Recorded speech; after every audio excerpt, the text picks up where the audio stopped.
تو دوستو قرآن کریم کے اندر کچھ الفاظ ایسے ہیں جو ہے بہت ہی مشکل الفاظ ہے، جن کو پڑھنا بہت ہی مشکل ہے۔ اگر اس کو نہیں سیکھیں گے تو بہت غلطیاں کریں گے۔ تو اس طریقے کا الفاظ کو کس طریقے سے پڑھیں گے، اس طریقے کا الفاظ بہت سارے ہیں، لیکن میں آپ لوگوں کو کم سے کم 5 ڈیفیکلٹ اور مشکل الفاظ بتانے والا ہوں جو قرآن کریم کے اندر ہے۔ ساتھ ساتھ دوستو پارہ کا نمبر اور رکوع نمبر سارا ڈیٹیلز کے ساتھ بتائیں گے، تو ویڈیو کو آخر تک دیکھیے۔ پہلی مرتبہ ہمارے اس چینل پر آئے تو چینل کو سبسکرائب کریے گا۔ چلیے شروع کرتے ہیں۔ اعوذ باللہ من الشیطان الرجیم، بسم اللہ الرحمن الرحیم۔ تو دوستو اس طریقے کا الفاظ قرآن کریم میں بہت سارے ہیں، لیکن اس طریقے کا الفاظ کو کس طریقے سے پڑھنا ہے یہاں پر دیکھ لیں۔ یہ جو ہے سورہ، یہ 15ویں پارہ میں سورہ الکہف کے اندر آیت نمبر 23 میں اور رکوع نمبر 16 میں ہے۔ تو اس کو ہم لوگ کس طریقے سے پڑھیں گے یہ چیز جانیں گے۔ چلیے پہلے یہاں پڑھ لیتے ہیں۔ دیکھیے وَلَا تَقُولَنَّ وَلَا تَقُولَنَّ، یہاں تک میں نے پڑھ لیا۔ اب چلیے اس کو تھوڑا سا ہم لوگ زوم کر لیتے ہیں تاکہ پڑھنے میں آسانی ہو۔ تو دوستو یہاں پر دیکھیے یہ الفاظ میں نے زوم کر دیا ہے، اور اس کو کس طریقے سے پڑھیں گے یہ دیکھیے۔ یہاں پر دیکھیے، یہاں پر جو ہے لام زیر لی اور شین کے ساتھ الف آپ کو دکھ رہا ہوگا، اور الف کے اوپر جو گول سرکل بنا ہوا ہے یہ نشان ہوتا ہے کہ اس الف کو جملہ کے بیچ میں نہیں پڑھنا ہے، وہ وقف کی حالت میں پڑھا جاتا ہے۔ لیکن یہاں پر کوئی وقف کا کوئی صورت ہے ہی نہیں، تو اس الف کو یہاں پر پڑھیں گے نہیں، اس لیے یہاں پر تھوڑا سا مشکل پیش آتا ہے پڑھنے میں، اکثر لوگ ٹان دیتے ہیں۔ لیکن یہاں پر کیا کرنا ہے، لام زیر لی شین کو الف کے ساتھ نہیں، الف کو پڑھنا نہیں ہے بلکہ شین یا کے ساتھ ملے گا، ٹھیک ہے۔ شین یا زبر شی، حمزہ دو زیر ان، لیشیئن، یہ لیشیئن، اس طریقے سے لیشیئن۔ تو دوستو چلیے میں آپ کو ایک مرتبہ یہاں سے پڑھ کے بتا دوں۔ دیکھیے میں نے اس کو زوم کر کے بتا دیا۔ اب دیکھیے وَلَا تَقُولَنَّ لِشَيْءٍ إِنِّي فَاعِلٌ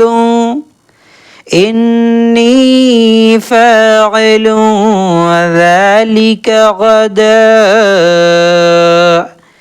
إِلَّا أَن يَشَاءَ اللَّهُ وَاذْكُرْ رَبَّكَ، اس طریقے سے یہاں پر پڑھنا ہے، ٹھیک ہے۔ سمجھ میں آ گیا؟ چلیے دوسرا مشکل الفاظ آپ کو بتاتے ہیں۔ تو دوستو دوسرا الفاظ جو یہاں پر آپ دیکھ رہے ہیں، یہ دیکھیے یہاں پر یہ پارہ نمبر 9 ہے اور سورہ الاعراف ہے، اور آیت نمبر 103 یعنی 103 نمبر آیت ہے۔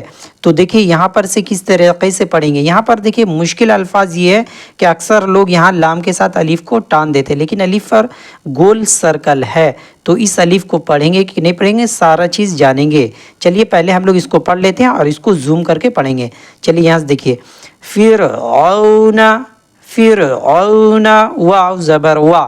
اب یہاں پر جو اس طریقے سے کیسے پڑھیں گے، چلیے اس کو ہم لوگ پہلے زوم کر لیتے ہیں، اس کے بعد پڑھیں گے۔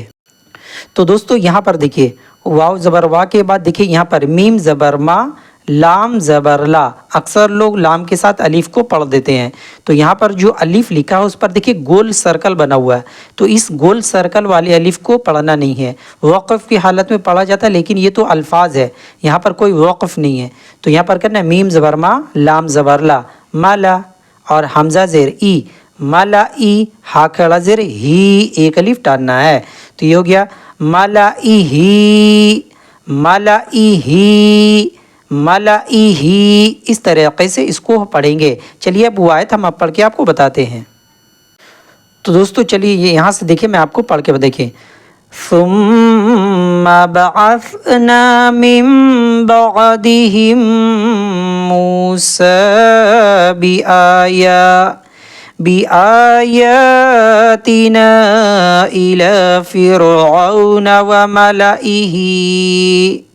وملئه فظلموا بها